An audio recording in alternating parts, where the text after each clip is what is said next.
শয়তান ডাক দিয়া বলে, তোর রব কে বানাইছে?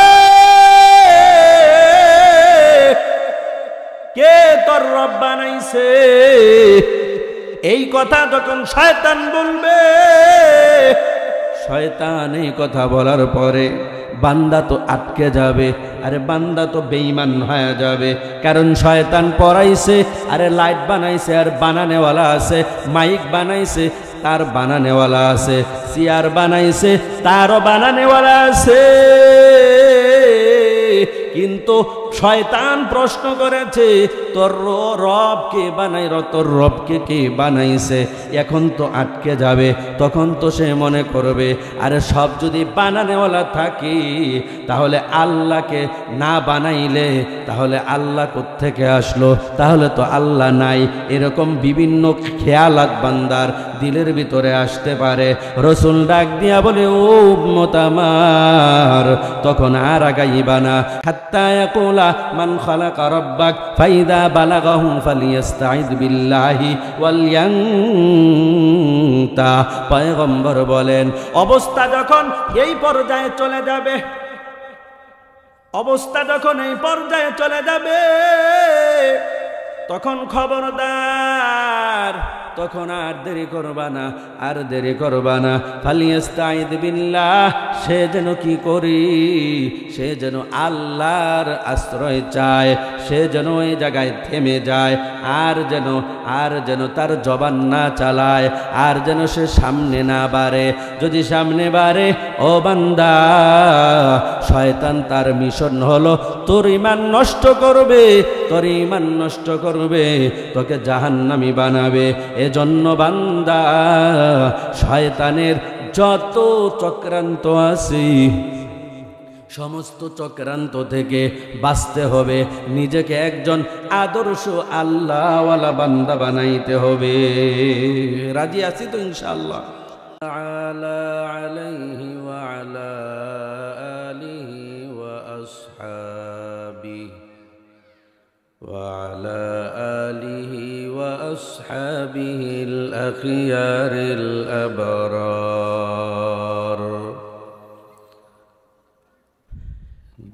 ডাবল সাউন্ড হইতেছে, রিভাবটা একটু বাড়ান তাইলে হবে। ডাবল ইকোটা একটু কমান, যাতে দুইবার রিপিট না হয়, দ্বিতীয়বার রিপিট না হয়। সাউন্ড ঠিক আছে, সুন্দর, রিভাবটা খালি বাড়ান। أما بعد فأعوذ بالله من الشيطان الرجيم. بسم الله الرحمن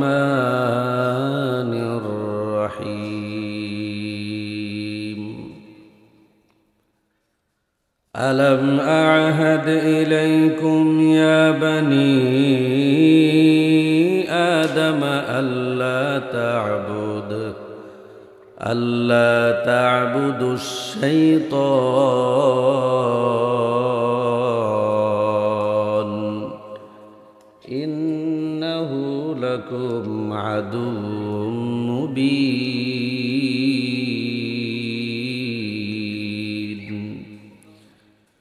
وأن اعبدوني هذا صراط مستقيم. وقال رسول الله صلى الله عليه وسلم يأتي الشيطان أحدكم فيقول من خلق كذا من خلق كذا حتى يقول من خلق ربك فإذا بلغه فليستعذ بالله ولينتهه أو كما قال النبي عليه الصلاة والسلام. দ্বিতীয়বার রিপিটটা কমান, হ্যাঁ, দ্বিতীয়বার আওয়াজ হয়। ইয়া আল্লাহ, সাউন্ডটা যত বাহিরে দৌড়ায় এই জায়গায় যেন না থাকে। হ্যাঁ, তো সাউন্ডটা বরাট ক্লিয়ার করেন। صدق الله مولانا العظيم وصدق رسوله النبي الكريم ونحن على ذلك من الشاهدين والشاكرين والذاكرين والحمد لله رب العالمين.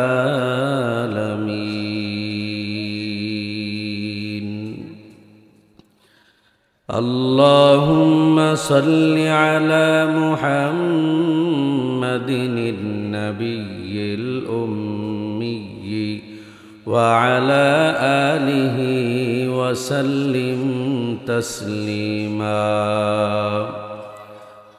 رب اشرح لي صدري ويسر لي أمري واحلل عقدة من لساني يفقه قولي.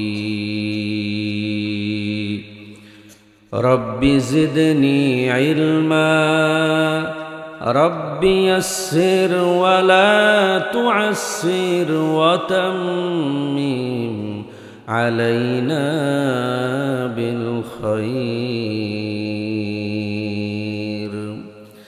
سبحانك لا علم لنا إلا ما علمتنا إنك أنت العليم الحكيم. رب اغفر وارحم وأنت خير الراحمين. رب اغفر لي وتب علي إنك أنت التواب الرحيم. मैं दूर हो मजबूर हो ऐ सैयद आलम, मैं दूर हो मजबूर हो ऐ सैयद आलम, दीदार दिखाते नहीं आवाज़ सुना दो, दीदार दिखाते नहीं आवाज़ सुना दो।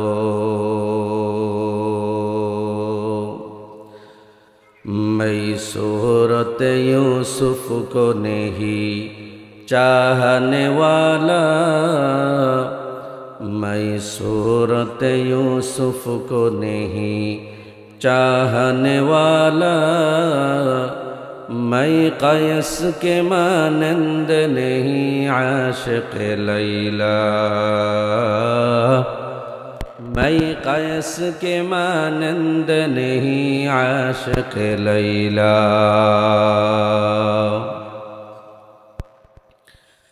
मैं आशिक़ मौला हूँ मेरा इश्क़ दवाना,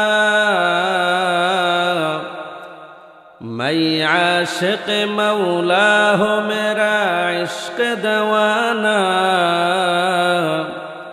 ऐ जुमला जहाँ जिसके तजल्ली से उजाला, ऐ जुमला जहाँ जिसके तजल्ली से उजाला।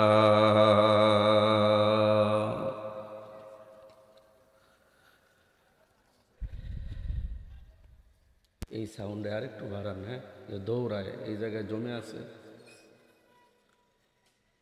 বাইতুল ফালা জামে মসজিদ ও এলাকাবাসীর উদ্যোগে আয়োজিত চতুর্থ বার্ষিক ওয়াজ ও দোয়া মাহফিলের মোহতারাম সম্মানিত সভাপতি সাহেব পীরে কামেল আলহাজ হজরত মাওলানা আব্দুর রৌফ সাহেব দামাত বারাকাতুহুম শেখুল হাদিস মৌ মাদ্রাসা, আজকে যিনি প্রধান বক্তা ছিলেন, দেশ বরেণ্য আলেম, অনেক বড় পর্যায়ের আলেম, আল্লাহ পাক রব্বুল আলামিন ওনাকে সম্মান দান করেছেন, ইলম দান করেছেন।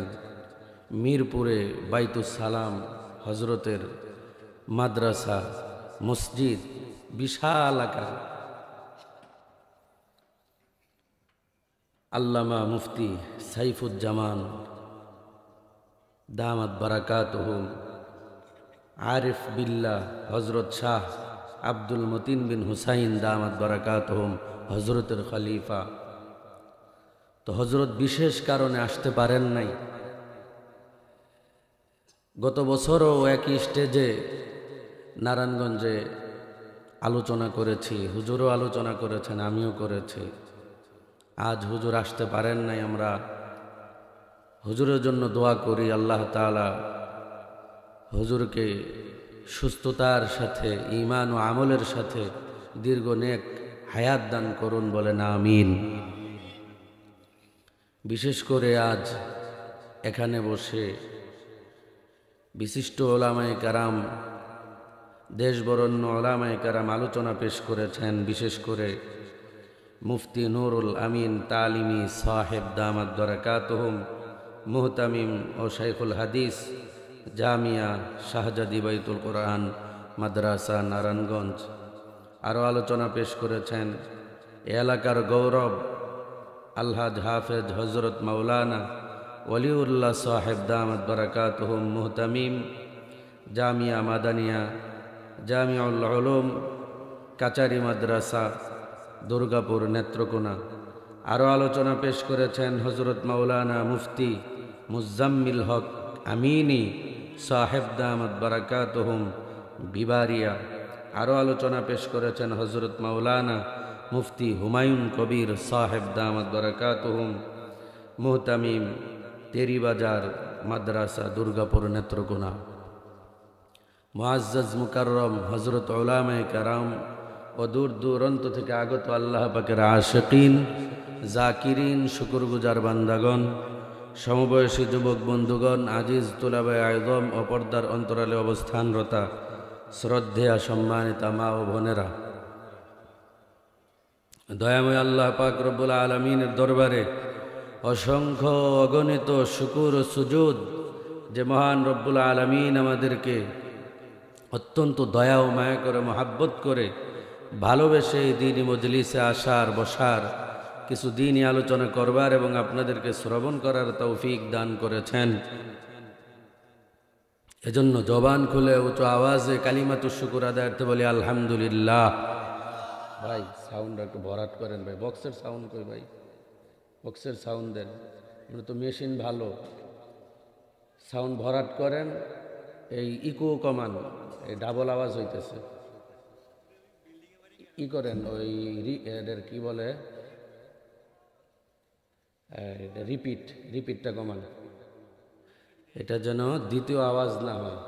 একটু ভরাট করেন, সাউন্ডটা যেন ভরাট হয়, দৌড়ায়। তো ভাইয়েরা আমার, আমরা সবাই আখিরাতের মুসাফির। আমরা সবাই কি আখিরাতের মুসাফির। আমাদের গন্তব্যস্থল হলো জান্নাত। এই গন্তব্যে পৌঁছানোর জন্য আমরা রওনা হয়েছি। এই রওয়ানার পথে আমাদেরকে দুইটা শত্রু আমাদের পিছনে লেগে গেছে। আমাদেরকে আমাদের গন্তব্য স্থান পর্যন্ত পৌঁছাইতে এই দুইটা শত্রু বাধা হয়ে দাঁড়াইছে। ঠিক কিনা বলুন?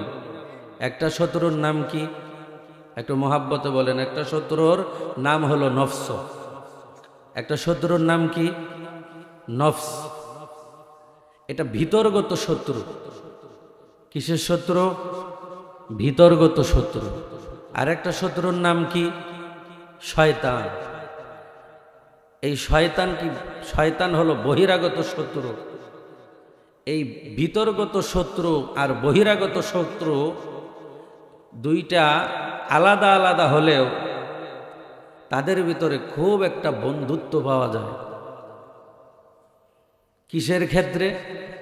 ওই যে বান্দা জান্নাতে যাবে, জান্নাতে যাওয়ার জন্য বান্দা যেন না যাইতে পারে, এই নফস আর শয়তান তারা প্রতিবন্ধক হয়ে দাঁড়ায়া যায়।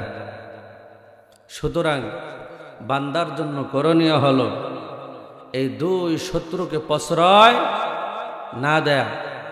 ঠিক কিনা কোন? একবার ধোঁকা দেয় নফস, আরেকবার ধোঁকা দেয় কে? শয়তান। এই পালাক্রমে ক্রমে পালাক্রমে ক্রমে এই দুই দুশ্মন আপনাকে আমাকে ঠিকই ওয়াসওয়াসা দিতেই আছে, ওয়াসওয়াসা দিতেই আছে, একের পর এক ওয়াসওয়াসা কলবের ভিতরে পড়তেই আছে। এই যে কলবের ভিতরে ওয়াসওয়াসা পড়তেছে, এই ওয়াসওয়াসা কি শয়তানের পক্ষ থেকে আসতেছে নাকি নফসের পক্ষ থেকে আসতেছে? এটা বুঝার সুরত কি? আমার কথা বুঝতেছেন? আপনারা অনেক কষ্ট করতেছেন, ঠান্ডার ভিতরে বসছেন। আমি দিল থেকে দোয়া করি আপনাদের জন্য, আল্লাহ তাআলা আমাদের সবাইকে যেন হেদায়েতের দৌলত দান করেন। বলেন আমিন। আরো মহাব্বতে বলেন, আরো মহাব্বতে বলেন।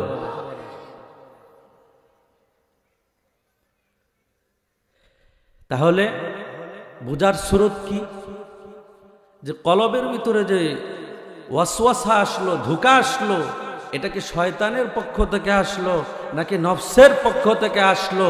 কার পক্ষ থেকে আসছে? বুঝার সুরতটা কি?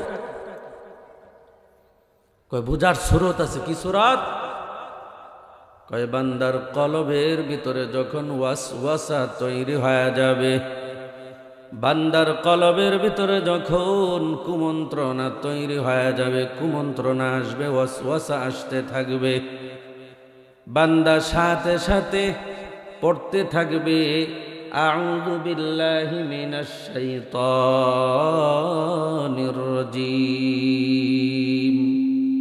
সবাই পড়েন আউযু বিল্লাহি মিনাশ শাইতানির রাজীম। কলবের ভিতরে বান্দা ওয়াসওয়াসা তৈরি হয়ে গেছে, কুমন্ত্রণা তৈরি হয়ে গেছে, সাথে সাথে বান্দা কোনো দেরি নাই আউযু বিল্লাহি মিনাশ শাইতানির রাজীম। কি পড়ব? জুরে আমরা একটু পড়ি, মহাব্বতে পড়ি। কলবের ভিতরে গুনাহের ওয়াসওয়াসা আসছে তো এক সেকেন্ডও দেরি নাই, সাথে সাথেই পড়তে হবে আউযু বিল্লাহি মিনাশ শাইতানির রাজীম।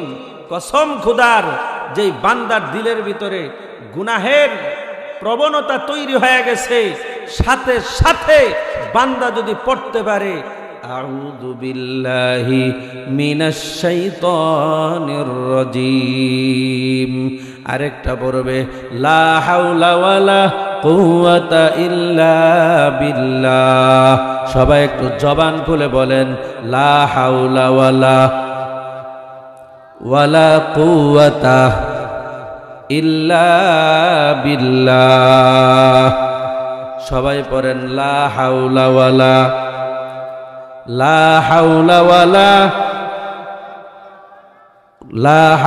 ওয়ালা কুওয়াতা ইল্লা বিল্লাহ। আউযু বিল্লাহি মিনাশ শাইতানির রাজীম। কসম খুদার, কসম খুদার, কলবের ভিতরে ওয়াসওয়াসাটা আসার সাথে সাথে, কুমন্ত্রণাটা আসার সাথে সাথে বান্দা যখন পড়তে থাকবে লা হাওলা ওয়ালা কুওয়াতা ইল্লা বিল্লাহ আউযু বিল্লাহি মিনাশ শাইতানির রাজীম, এই দোয়াগুলো পড়ার সাথে সাথে যদি শয়তানে ওয়াসওয়াসা দিয়ে থাকে, একটা সেকেন্ডের জন্য দেরি হবে না। শয়তান একটা সেকেন্ডও কলবের ভিতরে থাকতে পারবে না, পড়া দেরি হবে, আর ওই শয়তান বান্দার কলব থেকে যাইতে দেরি হবে না। সুবহানাল্লাহ বলবেন না? একটু মহাব্বতে বলেন। এজন্য বান্দা যখন কলবের ভিতরে ওয়াসওয়াসা আসবে সাথে সাথে আল্লাহর স্মরণ করতে হবে। আল্লাহর স্মরণ যখন কলবের ভিতরে পড়ে যাবে, ওই কলবের ভিতরে আল্লাহর স্মরণ হওয়ার সাথে সাথে শয়তান চলে যাবে। তখনই বোঝা যাবে এই যে আমাকে ওয়াসওয়াসা দিয়েছি এটা আমার কলবে, এটা আমার নফস দেয় নাই, এটা আমার নফস দেয় নাই, বরং শয়তানে দিয়েছি। যেহেতু শয়তান আমার কলবের ভিতরে ওয়াসওয়াসা দিয়েছে, এই জন্য আমি সাথে সাথে হাদিস শরীফের আমল করেছি। আমি সাথে সাথে লা হাওলা ওয়ালা কুওয়াতা ইল্লা বিল্লাহ পড়েছি, আউযু বিল্লাহ পড়েছি। শয়তান একটা সেকেন্ডও কলবের ভিতরে থাকতে পারে নাই, সাথে সাথে কলবের আশপাশেও থাকতে পারে নাই। কলব থেকে একটা সেকেন্ডও কলবের ভিতরে থাকতে পারে নাই, পড়ার সাথে সাথেই দূর হয়ে গেছে। আর যখন আমল করার পরে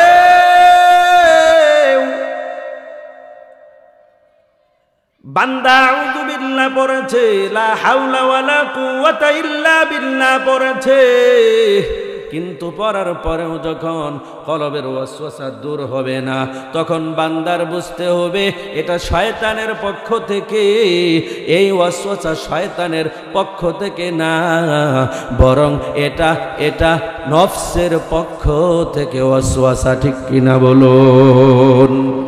সুতরাং বান্দা নফসের গোলামি করা যাবে না। আমি আপনি তো নফসের গোলাম হয়ে গেছি। নফস যেইভাবে চলতে বলে সেইভাবে আমি আপনি চলি, শয়তান যেইভাবে চলতে বলে ওইভাবেই আমি আপনি শয়তানের গোলাম হইয়া শয়তানের পিছে পিছে দৌড়াই। এই জন্য বান্দা শয়তানের পথ ধরা যাবে না, শয়তানের পদাঙ্ক অনুসরণ করা যাবে না। ও নেত্রগুণার মুসলমান, সুসং দুর্গাপুরের মুসলমান, ভালো করে শুনে নাও আল্লাহর বিধানগুলো কিভাবে মানতে হবে রে বান্দা। শয়তানকে আল্লাহ পাক রব্বুল আলামিন কেন বানাইছেন? কেন শয়তানকে আল্লাহ কেন বানাইছেন? বলে বানানোর কারণ কি? বলে শয়তানকে আল্লাহ বানানোর কারণ হলো এই শয়তানকে আল্লাহ পাক রব্বুল আলামিন এই পৃথিবীর ভিতরে, এই জমিনের ভিতরে একটা নিদর্শন বানায়া দিছেন। বলে কেমন নিদর্শন? কেমন নিদর্শন? বলে এমন একটা নিদর্শন বানাইয়া দিছেন যেই নিদর্শন পরবর্তীতে যত বান্দা আসবে তারা এসে শয়তানকে দেখে শিক্ষা গ্রহণ করবে, ফেরেশতারা এসেও শয়তানকে দেখে শিক্ষা গ্রহণ করবে। কারণ শয়তান হয়েছে একটা হুকুম, আল্লাহর একটা হুকুম না মানার কারণে, আল্লাহর একটা বিধান না মানার কারণে শয়তান এত বড় আবেদ ছিল, এত বড় ইবাদত গুজার ছিল, সেখান থেকে শয়তানে রূপান্তরিত হয়েছে, অভিশপ্ত হয়ে গেছে, মরদুদ হয়ে গেছে। আল্লাহ শয়তানের উপর সন্তুষ্ট হয়ে গেছে শুধু একটা হুকুম না মানার কারণে। এই জন্য আল্লাহ পাক রব্বুল আলামিন শয়তানকে নিদর্শন হিসাবে দুনিয়ার ভিতরে বানাইয়া রাখলেন, যাতে করে প্রত্যেকটা বান্দা কিয়ামত পর্যন্ত দুনিয়াতে যত মানুষ আসবে সবাই দেখে দেখে শয়তান থেকে শিক্ষা গ্রহণ করবে যে শয়তান আল্লাহর বিধান মানে নাই, না মানার কারণে অভিশপ্ত হয়ে গেছে, লানত প্রাপ্ত হয়ে গেছে। আমিও বান্দা, যদি আমিও বান্দা শয়তানের মতো, আমিও যদি আল্লাহর হুকুম অমান্য করি আমারও পরিণাম ফল ভালো হবে না। শয়তানের এই নিদর্শন যখন ফেরেশতারা দেখবে, ফেরেশতারাও তো আল্লাহ পাক রব্বুল আলামিনের দায়িত্ব পালন করেন। এক এক ফেরেশতা এক এক দায়িত্ব পালন করেন। ওই দায়িত্ব পালন করতে গিয়া ফেরেশতারা চিন্তা করবে আমার যদি আল্লাহ পাক রব্বুল আলামিনের ব্যাপারে যদি অবাধ্যতা যদি প্রকাশ পায়, যায় তাহলে আমারও তো পরিণাম ফল ভালো হবে না। এজন্য এটা মানুষের জন্য যেমন শিক্ষা, শয়তান থেকে মানুষও শিক্ষা গ্রহণ করবে, ফেরেশতারাও শিক্ষা গ্রহণ করে। বলে কেন যদি কোনো বান্দা শয়তানের পদাঙ্ক অনুসরণ করে, এবার শয়তান যেই পথে চলে ওই পথে যদি কোনো বান্দা চলে তাহলে তার শেষ পরিণাম কি হবে? বলে শয়তান যেমন মরদুদ হয়ে গেছে, শয়তান যেমন অভিশপ্ত হয়ে গেছে, ওই বান্দা শয়তান যেই পথে চলেছে যেমন হালাত হয়েছে ওই বান্দার ওই হালাত হয়ে যাবে। ঠিক কিনা বলুন? আল্লাহ ফিরিস্তারে বানাইছেন নূর দিয়া। কি দিয়া বানাইছেন? নূর দিয়া। শয়তানকে কি দিয়া বানাইছেন? আগুন দিয়া। মানুষকে কি দিয়া বানাইছেন? মাটি দিয়া। এখন এই যে তিনটা বস্তুর মাধ্যমে তিনটা বস্তু আল্লাহ বানাইলেন, এখন শ্রেষ্ঠ কোনটা?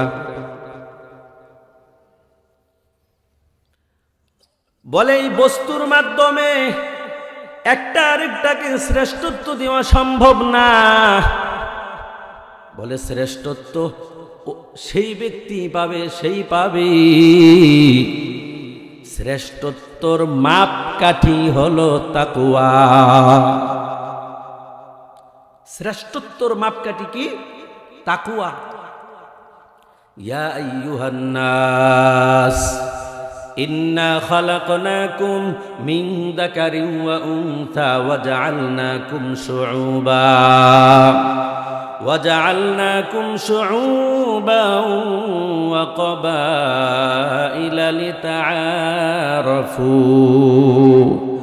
ইন্না আকরামাকুম ইনদাল্লাহি আতকাকুম ইন্নাল্লাহা আলিমুন খবীর।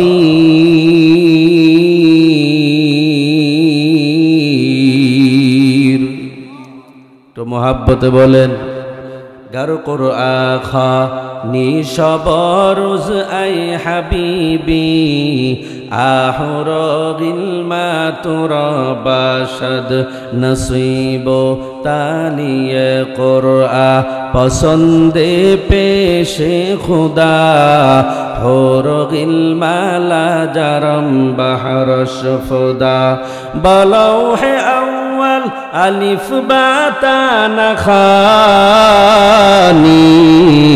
যে কোরআ দরস খন্দন কয়তুয়ানি যে কোরআ দরস খন্দন কয়তুয়ানি। গত রাত থেকে এখন পর্যন্ত 1-1.5 ঘন্টা ঘুমাইছি। বক্তাগর বিরুদ্ধে যে কত মানুষে কত কথা বলে, একটু চিন্তাও করে না যে না খায়া না ঘুমায়া এই যে দৌড়াইতেছে, মাথার কি ব্যথা, শরীরের কি অবস্থা। মানুষ দাওয়াত দেয়, দৌড়ায়া যাইতে হয়, না ঘুম আছে না খাউন আছে। ঠিক কিনা কোন? আজকে যখন ঢাকার পথে আসি, মাওনা পার হওয়ার সময় গাজীপুর চৌরাস্তায় ফ্লাইওভারে আমাদের যাত্রাবাড়ির শায়েখের গাড়ি দেখলাম। তো হযরত আগে গেলেন, আমরা পিছনে পিছনে আসলাম। তো মাওনায় আসার পরে এক মসজিদে জোহরের নামাজ হুজুর আদায় করলেন, আমরাও হুজুরের সাথে নামাজ আদায় করলাম। যাত্রাবাড়ি থেকে ফারেক হওয়ার পরে মাঝে মধ্যে যাওয়া হয়, কিন্তু সব সময় তো কর্মব্যস্ততার কারণে হুজুরের সাথে তো আর সাক্ষাৎ হয় না। আলহামদুলিল্লাহ, আল্লাহ শুকর, আসার পথে এত বড় একজন আলেম, সারা বাংলাদেশের ওলামায়ে কেরামদের মুরব্বী, সুবহানাল্লাহ, হুজুরের সাথে সাক্ষাৎ হয়েছে। আমার তো মনে এরকম ধারণা ছিল যে আজকে কোনো কথাই বলতে পারবো না, কিন্তু আপনাদের মোহাব্বতে এই প্যান্ডেলের ভিতরে বিশেষ কোনো ব্যক্তি আছেন যার তাওয়াজ্জু এর মাধ্যমে আমার কথা ইজিলি আসতেছে। আল্লাহু আকবার। আমি আপনাদের কাছে দোয়া চাই, আল্লাহ তাআলা যেন দ্বীনের খাদেম হিসেবে আমাকে কবুল করেন, বলেন আমিন। কোরআন সুন্নাহর সঠিক কথাগুলো যেন মৃত্যু পর্যন্ত বলতে পারি সহজভাবে, আল্লাহ কবুল করেন, বলেন আমিন। আওয়াজে স্পষ্টতা রুহানিয়ত দান করুন, বলেন আমিন। তো ভাইরা আমার, শেষ পর্যন্ত থাকবেন তো ইনশাআল্লাহ? আল্লাহ কবুল করেন। শয়তান সব সময় চায় একটা মানুষ যেন বেঈমান হয়ে যায়, একটা মানুষ যেন ঈমান তার ভিতরে যেন না থাকে, ঈমান থেকে যেন সে আলাদা হয়ে যায়। শয়তানের সব সময় এমন একটা চাওয়া সব সময় থাকে। এজন্য বুখারী শরীফের ভিতরে হাদিস আসছে 3276 নম্বর হাদিস। হাদিসটা বর্ণনা করেছেন হযরতে আবু হুরায়রা রাদিয়াল্লাহু তাআলা আনহু। পয়গম্বর বলেন, ইয়াতি শাইতানু আহাদাকুম ফায়াকুলু মান খালাকা কাযা ফায়াকুলু মান খালাকা কাযা মান খালাকা কাযা হাত্তা ইয়াকুলা মান খালাকা রাব্বাক ফাইদা বালাগাহু ফালইস্তাইদ বিল্লাহি ওয়ালিয়ান্তা। পয়গম্বর জানাইয়া দিছেন,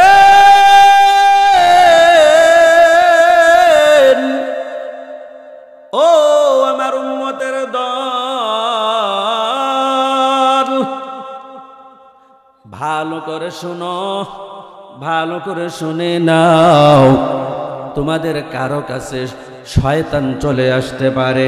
ইয়াতি শাইতানু আহাদাকুম ফায়ালাকা কাদা। এবার শয়তান আসার পর, এবার শয়তান বান্দার কাছে আসার পর শয়তান বলবে, শয়তান বলতে পারে, কে এই বস্তু বানিয়েছে, কে ওই বস্তু বানিয়েছে। ফায়াকুলু মান খালাকা কাযা মান খালাকা কাযা। এটাকে বানাইছে, ওইটাকে বানিয়েছে, লাইটকে বানাইছে, মাইককে বানাইছে, প্যান্ডেলকে বানাইছে, এই টেবিলকে বানাইছে। এরকম ভাবে শয়তান একটা জিনিস দেখবে আর বলবে এটা কে বানাইছে। সব কিছুর বানানেওয়ালা আছে না নাই? জোরে কন, আর মোহাব্বত বলেন। দুনিয়ার ভিতরে সব কিছুর বানানেওয়ালা আছে। সব কিছুর বানানেওয়ালাদেরকে যখন শয়তান প্রশ্ন করার পরে যখন উত্তর দিতে থাকবে, বান্দা উত্তর দিবে, শয়তান প্রশ্ন করবে, এটাকে বানাইছে বলে অমুকে বানাইছে, ওটাকে বানাইছে বলে অমুকে বানাইছে। হঠাৎ করিয়া শয়তান ডাক দিয়া বলবে, হাত্তা ইয়াকুলা মান খালাকা রাব্বাক। কে তোর রব বানাইছে? শয়তান ডাক দিয়া বলে, তোর রব কে বানাইছে?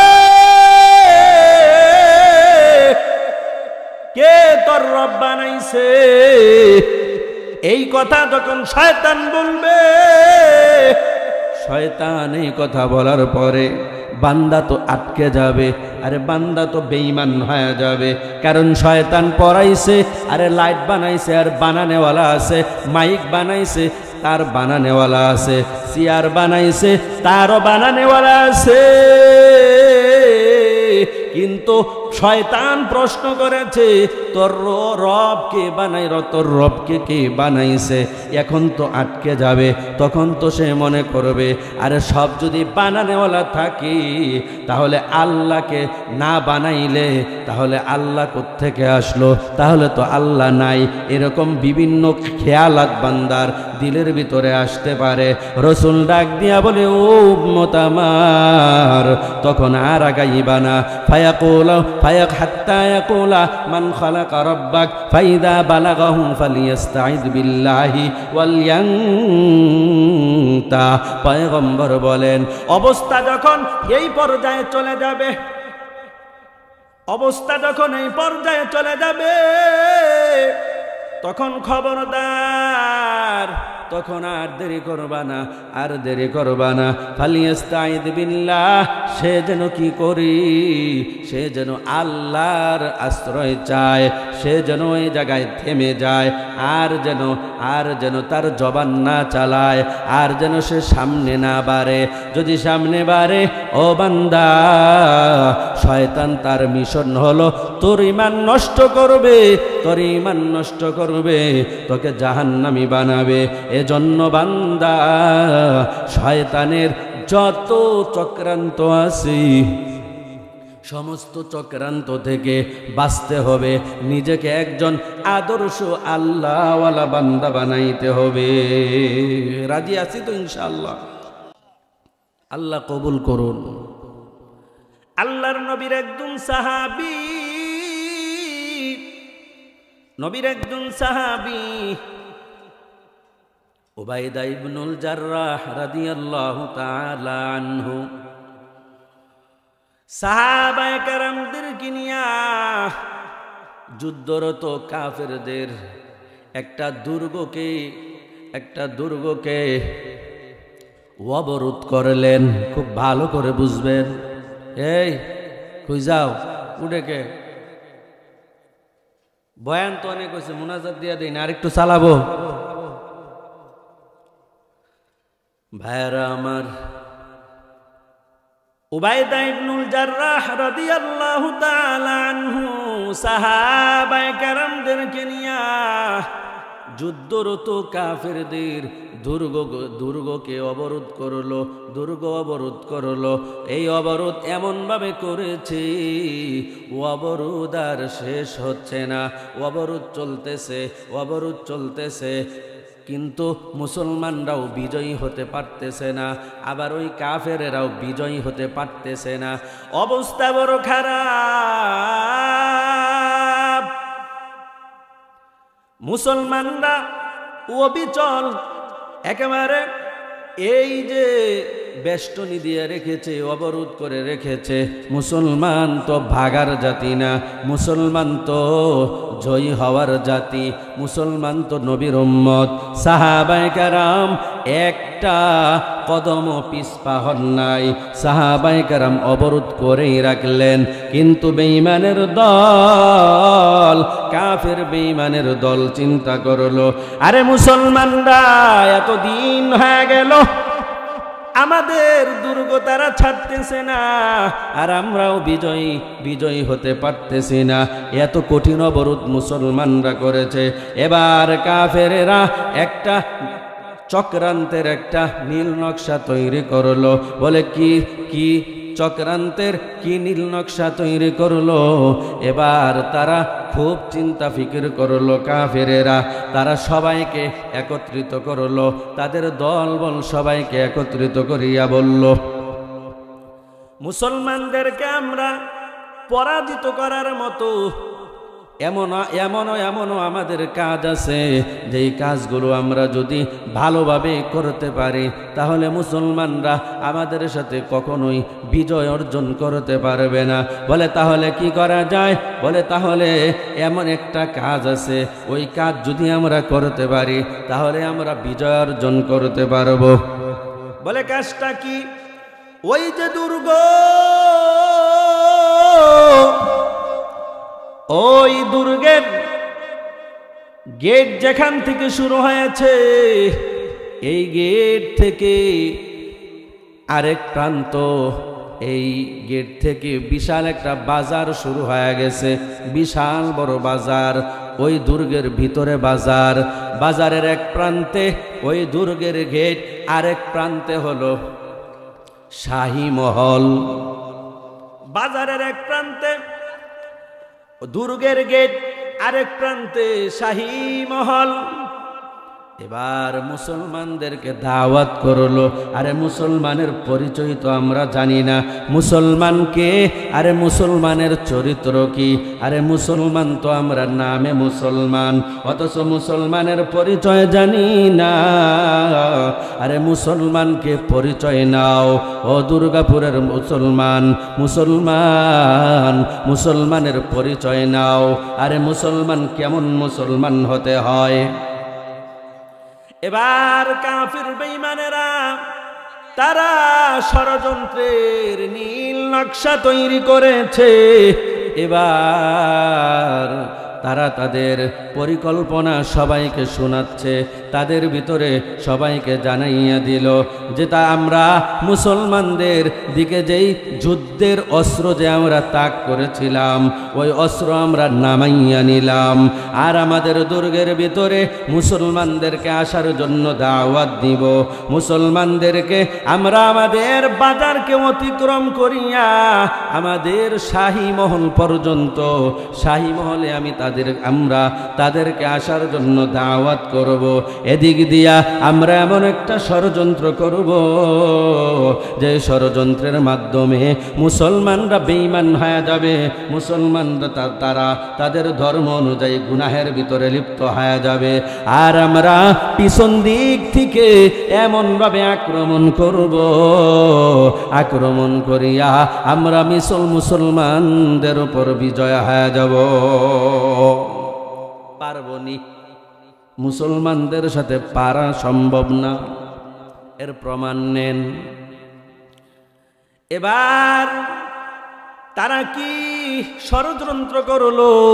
ওই যে বাজার, দুর্গের গেট থেকে শুরু হয়ে গেছে বিশাল বাজার, ওই বাজারের দুই প্রান্তে প্রত্যেকটা দোকানের ভিতরে উলঙ্গ মহিলাদেরকে দোকানে বসানোর সিদ্ধান্ত নিয়ে নিল কাফের বেঈমানেরা। আর তাদেরকে বলল, মুসলমানরা যখন দুর্গের এই গেট থেকে এত বড় বাজার পাড়ি দিবে, আর এই বাজার পাড়ি দিতে গিয়া যখন মুসলমানরা এদিক সেদিক তাকাইবে, তখন তোমরা তোমাদের রূপের সৌন্দর্য দিয়া এমনভাবে তাদেরকে আকৃষ্ট করবে, এমনভাবে তাদেরকে আকৃষ্ট করে তোমাদের দিকে টানবে, তোমাদের দিকে আকর্ষণ করবে। এরপরে যখন আকর্ষণ, আর তারা তোমাদের আকর্ষণ এমনভাবে তাদের চোখের ভিতরে আটকিবে, তখন তারা তোমাদের কাছে না এসে পারবে না। তখন তোমরা প্রেমের প্রলোভন দেখাইবা, তোমরা তখন তোমাদের সাথে যা কিছুই তারা করতে চাবে তাই করতে দিবে। এইভাবে তাদেরকে একটা ফান্দের ভিতরে ফালাইয়া রাখবি, আর আমরা পিছন দিক থেকে অস্ত্র নিয়া মুসলমানদেরকে কচু কাটা করে ফেলব। এই হলো বেঈমানদের ষড়যন্ত্র। কিন্তু না, হে মুমিন, পারা মুসলমানদের সাথে পারা সম্ভব না।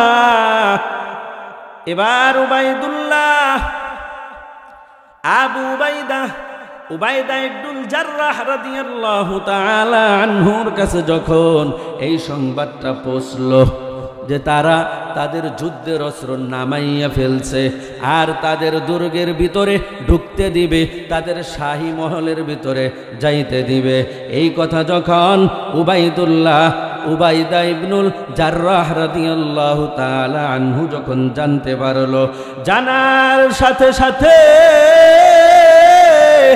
আর দেরি করে নাই, সমস্ত সাহাবায়ে কেরামদেরকে একত্রিত করলেন।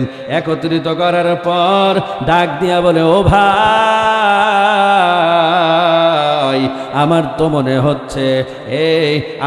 মনে হচ্ছে কাফেরেরা তারা তো ষড়যন্ত্র করতেছে, তবে আল্লাহর শুকরিয়া আদায় করি আমরা এতদিন পর্যন্ত আমাদের দিকে যুদ্ধের অস্ত্র তারা তাক করেছিল, তারা যুদ্ধের অস্ত্র আমাদের দিকে সব সময় ফিরাইয়া রেখেছিল, তারা আমাদের সাথে যুদ্ধ করার জন্য প্রস্তুত ছিল, কিন্তু আজ এমন একটা ঘোষণা তারা দিয়েছি যে তারা আমাদের থেকে যুদ্ধের অস্ত্র নামাইয়া নিছে। এমনকি তাদের এত বড় দুর্গের ভিতরে যাওয়ার জন্য আমাদেরকে অনুমতিও দিয়ে দিয়েছে। বলে এই যে অনুমতি দিছে, এই জন্য আমরা আল্লাহর দরবারে শুকরিয়া আদায় করি। তবেও আমার সাহাবায়ে কেরাম, হে সাহাবায়ে কেরাম, ভালো করে শুনে নাও, আমি তোমাদেরকে একটা আমল দিতে চাই। যখন তোমরা ওই দুর্গের গেট দিয়ে যখন তোমরা রওনা হয়ে যাবে, দুর্গের গেট দিয়ে যখন তোমরা রওনা হয়ে যাবে, তখন তোমরা একটা আয়াতে কারিমা জবান দিয়ে পড়তে থাকবে আর আগাইতে থাকবে। ওই আয়াতে কারিমা পড়বে আর আগাইতে থাকবে, আয়াতে কারিমা পড়বে আর আগাইতে থাকবে। আর আয়াতে কারিমায় আল্লাহ পাক রব্বুল আলামিন যা যা বলেছেন তাও আমল করতে থাকবে। এরপরে আয়াতে কারিমাটা উবাইদা ইবনুল জাররাহ রাদিয়াল্লাহু তাআলা আনহু শুনাইয়া দিলেন। বলে আয়াতে কারিমা কি? قل للمؤمنين يغضوا من أبصارهم ويحفظوا فروجهم ذلك أزكى لهم إن الله خبير بما يصنعون। একটু মোহাব্বতে বলেন, একটু জোরে মোহাব্বতে বলেন। এই আয়াত কারিমা আল্লাহ পাক রব্বুল আলামিন মুমিনদেরকে জানাইয়া দিছেন, ও মুমিন ভালো করে শোনো, আল্লাহ জানাইয়া দিছেন রে মুমিন,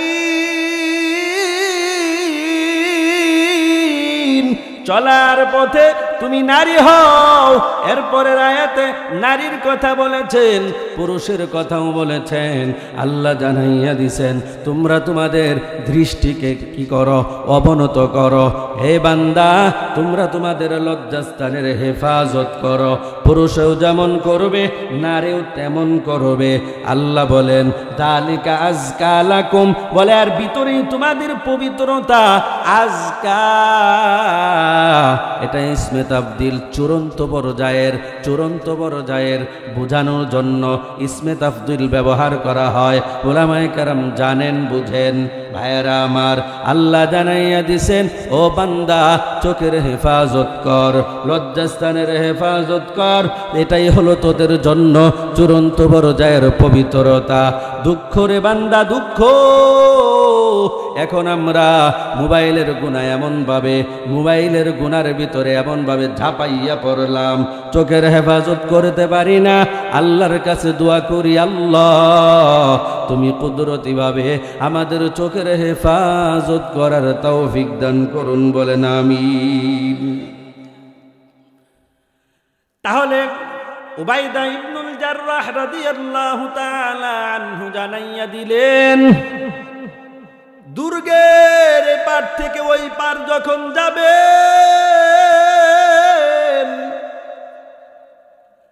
যাওয়ার সময় আয়াত কারিমা জবান থেকে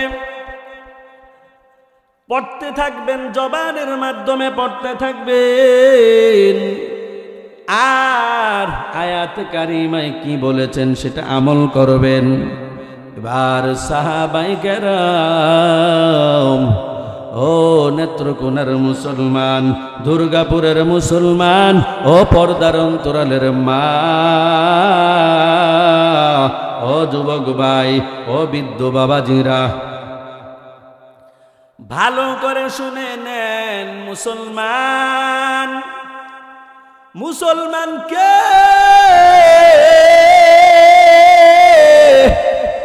মুসলমানের পরিচয় কি? আরে মুসলমান তো আদর্শবান। মুসলমানের আদর্শ দেখিয়া মুসলমান বেঈমান মুসলমান হইয়া যায়। এমন নজির দুনিয়াতে একটা নাই, দুইটা নাই, হাজার হাজার হাজার হাজার ইতিহাস পড়লে পাওয়া যায়। এবার উবাইদা ইবনুল জাররাহ রাদিয়াল্লাহু তাআলা আনহু সাহাবায়ে কেরামকে যখন পরিষ্কারভাবে আয়াতে কারিমা তিলাওয়াত করে শুনাইয়া দিলেন আর বললেন, দুর্গের এই গেট থেকে ওই গেট পর্যন্ত, শাহী মহল পর্যন্ত যখন যাবে তখনই আয়াতে কারিমা তিলাওয়াত করতে করতে যাবে। আমার সাহাবায়ে কেরাম, নবীর সাহাবী এবার দুর্গের গেটে পাড়া দিয়ে পা রাখিয়া সাথে সাথেই তিলাওয়াত করা শুরু করে দিলেন। কুল্লিল মুমিনিনা ইয়াগুদ্দু মিন আবসারিহিম ওয়া ইয়াহফাযু ফুরুজাহুম যালিকা আযকা লাহুম ইন্নাল্লাহা খাবীরুম বিমা ইয়াসনাউন।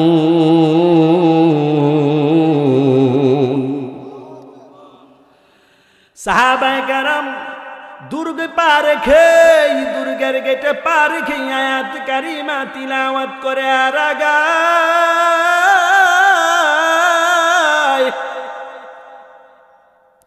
দুর্গের মাথা থেকে হাঁটা শুরু করেছেন সাহাবায়ে কেরাম, একজন একজন করিয়া সাহাবায়ে কেরাম দুর্গের মাথা থেকে একেবারে বিশাল বাজার পাড়ি দিয়া সাহাবায়ে কেরাম একেবারে শাহী মহল পর্যন্ত পৌঁছায়া যায়।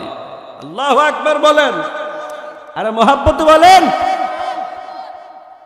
বুঝেননি? এত বড় ষড়যন্ত্রকে পদানত করে বিলীন করে দিয়ে তারা এখান থেকে এই বিশাল বাজার পাড়ি দিয়ে শাহী মহল পর্যন্ত পৌঁছে গেছে। আল্লাহু আকবার। গোটা শহরবাসী যখন এই অবস্থাটা দেখলেন, আরে আমরা তো নবী মুহাম্মদকে পাগল বলি, আমরা তো নবীকে আমরা এতভাবে অপমান করলাম। আরে সাহাবায়ে কেরাম, ওই নবীর সাহাবীর ভিতরে যদি, নবীর সাহাবীদের ভিতরে যদি, সাহাবায়ে কেরামের ভিতরে যদি এত আদর্শ থাকে, তাহলে ওই নবী কত দামি, নবী কত দামি। তখন তাদের বুঝে আসছে, সাহাবায়ে কেরাম যখন দুর্গ থেকে এই বাজার অতিক্রম করিয়া শাহী মহল পর্যন্ত পৌঁছে গেছে। ও নেত্রকোনার মুসলমান, দুর্গাপুরের মুসলমান, ভালো করে শুনো। মুসলমান তার স্বভাব কেমন, মুসলমান কেমন, মুসলমান কেমন, এখান থেকে বোঝা যায় যে মুসলমানের আদর্শ কেমন আদর্শ। আরে মুসলমানের আদর্শ তো হলো কোরআন, মুসলমানের আদর্শ তো হলো নবীর সুন্নত। এই সুন্নত আর এই কোরআন যখন বান্দা বুকে নিয়া, যখন বান্দা আমলের ভিতরে রাখিয়া বান্দা যখন আগাইবে, ওই মুসলমানের সাথে কসম খুদার পৃথিবীর কোনো শক্তি পারবে না। ঠিক কিনা বলুন? পৃথিবীর কোনো শক্তি কোনো মুসলিমের সাথে পারা সম্ভব না। যখন মুসলিম কোরআনের উপরে থাকবে, যখন মুসলিম সুন্নাহর উপরে থাকবে, ওই মুসলিমের সাথে, ওই সাহাবীর সাথে, ওই মুসলিমের সাথে গোটা পৃথিবীর কোনো শক্তি পারবে না, পারবে না, পারবে না। এটা চিরন্ত সত্য কথা। ঠিক কিনা বলো মুসলমান?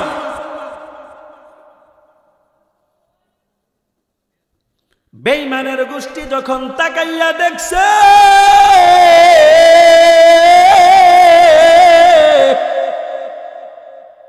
শহরবাসীরা যখন তাকাইয়া তাকাইয়া দেখছে, এত বড় ষড়যন্ত্র, এত বড় ষড়যন্ত্রের জাল পাড়ি দিয়া কিভাবে তারা ওই পারে পৌঁছে গেছে, শহরবাসীরা এই অবস্থাটা দেখার পর আর একটা সেকেন্ডও দেরি করে নাই, আর একটা সেকেন্ডও দেরি করে নাই, সাথে সাথে কালিমা পড়ে মুসলমান হয়ে গেছে। লা শিবহা ওয়ালা মিথলা ওয়ালা কুফুয়া লিমাউলা লা শিবহা ওয়ালা মিথলা ওয়ালা কুফুয়া লিমাউলা লা ওয়ালিদা লা উলদা ওয়ালা আম্মা ওয়া খালা লা ওয়ালিদা লা উলদা ওয়ালা আম্মা ওয়া খালা লা দিদ্দা ওয়ালা নিদ্দা ওয়ালা হাদ্দা লিমাউলা লা দিদ্দা ওয়ালা নিদ্দা ওয়ালা হাদ্দা লিমাউলা الآن كما كان ولم يلق زوالا الآن كما كان ولم يلق زوالا لا مثل لمن صور مثلا ونظيرا لا مثل لمن صور مثلا ونظيرا من قال سوى ذلك قد قال محالا من قال سوى ذلك قد قال محالا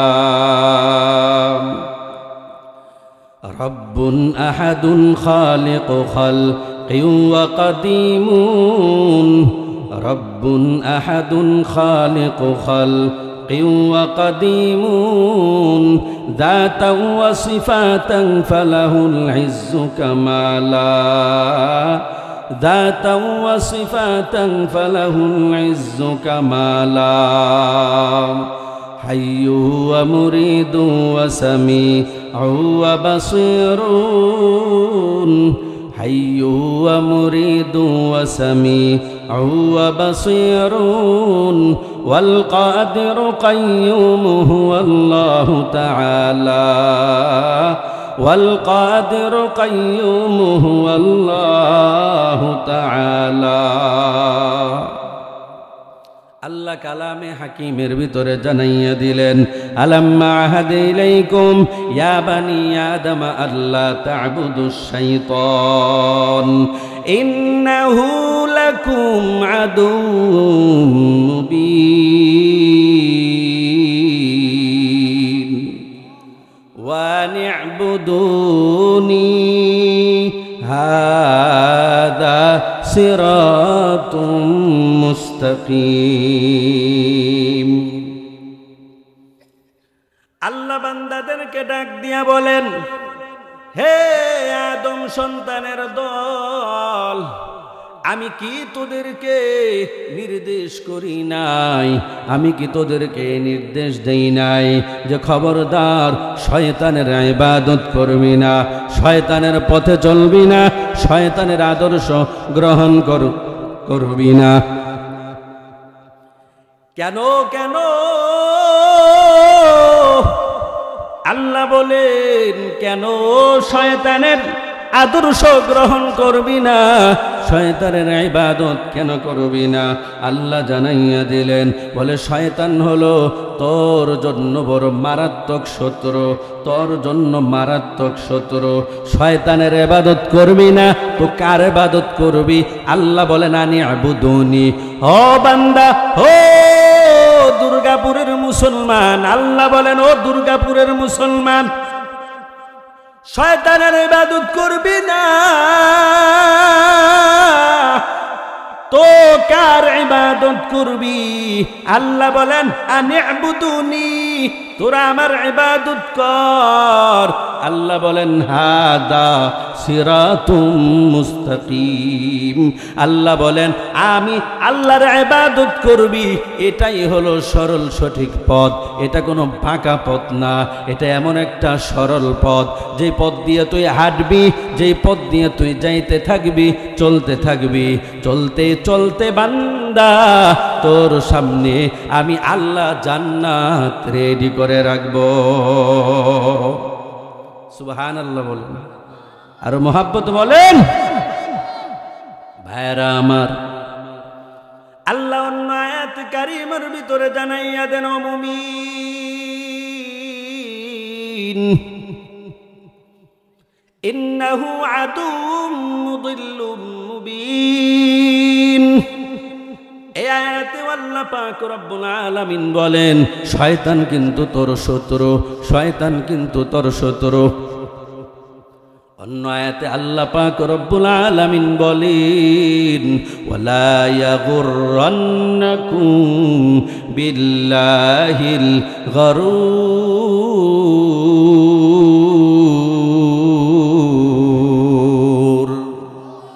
আল্লাহ বলেন ও মুমিন, খবরদার খবরদার, কোনো প্রতারকের প্রতারণার ভিতরে পড়বি না, কোনো প্রতারকের কোনো প্রতারণাকারীর প্রতারণার ভিতরে পড়িয়া আমি আল্লাহকে ভুলে যাবি না, আমি আল্লাহর বিরোধিতা করবি না। এই যে আয়াতে কারিমাগুলো তিলাওয়াত করলাম, এই আয়াতে কারিমাগুলোর মাধ্যমে আল্লাহ পরিষ্কারভাবে জানাইয়া দিছেন ও মুমিন ভালো করে শুনো, আল্লাহ জানাইয়া দিছেন এই আয়াতে কারিমাগুলোর ভিতরে আল্লাহ পাক রব্বুল আলামিন পরিষ্কারভাবে জানাইয়া দিছেন বলে শয়তান শয়তান একটা মারাত্মক পর্যায়ের প্রতারক। এই প্রতারকের খবরদার আদর্শ গ্রহণ করবি না। পরিষ্কারভাবে আল্লাহ জানাইয়া দিছেন।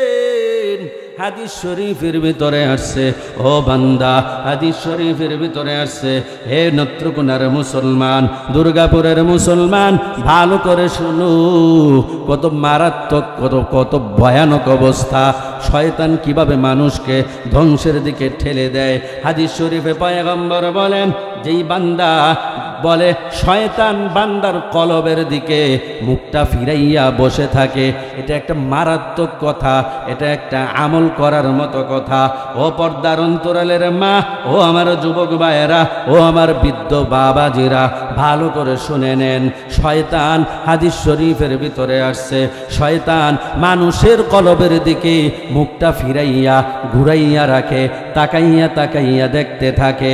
বান্দার কলবের ভিতরে আল্লাহর স্মরণ আছে না নাই? সব সময় বান্দার কলবের ভিতরে আল্লাহর স্মরণ থাকে না, আল্লাহর জিকির থাকে না। আবার অনেক সময় থাকে, অনেক সময় থাকে না। এজন্য সব সময় শয়তান উৎপেতে থাকে, শয়তান তার মুখটা ফিরাইয়া রাখে, ফিরাইয়া ফিরাইয়া তাকাইয়া তাকাইয়া দেখে